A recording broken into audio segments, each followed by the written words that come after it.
Ya, pemirsa, saksi partai politik menyampaikan surat keberatan kepada KPU Lampung Tengah menjelang berakhir rekapitulasi penghitungan suara.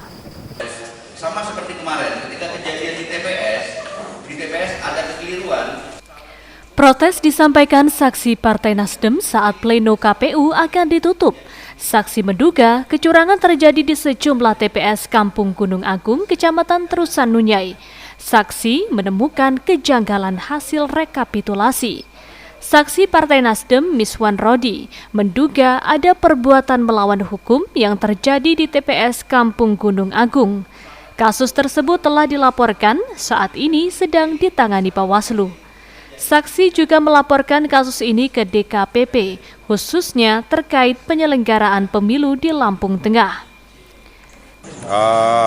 Kalau puas sih enggak, yang pasti KPU melakukan kesalahan besar dalam prosesi penghitungan ulang setelah dibuka kotak tadi, ya, seperti yang terjadi di TPS 3 lah contoh. Tadi 2, 3, 4 saya contohkan di TPS 3, sebenarnya ini terjadi 2, 3, 4, 5, 6, 7 dan 9 Kampung Gunung Agung TPS di TPS itu.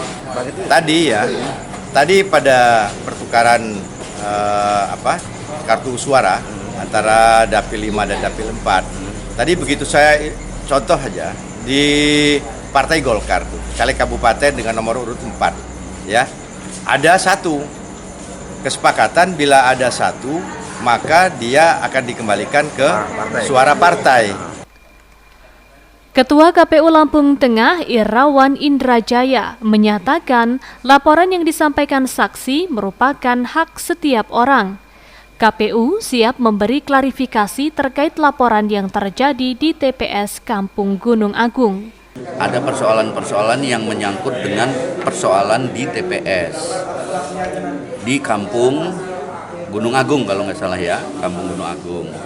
Kemudian di Kampung Gunung Agung itu kan terjadi tertukarnya kertas suara antara Dapil 4 dan Dapil 5 sebanyak 70 lembar. Yang ada di Dapil 5, kertas suara Dapil 5 itu ada di Dapil 4, ya. Apa kebalik ya saya? Benar. Nah, kemudian 3 TPS, TPS 2, TPS 3 dan TPS 4. TPS 2 itu ada 17 kertas suara, TPS 3 ada 37, kemudian TPS 4 ada 16. Edi Suranto, Siker TV, melaporkan.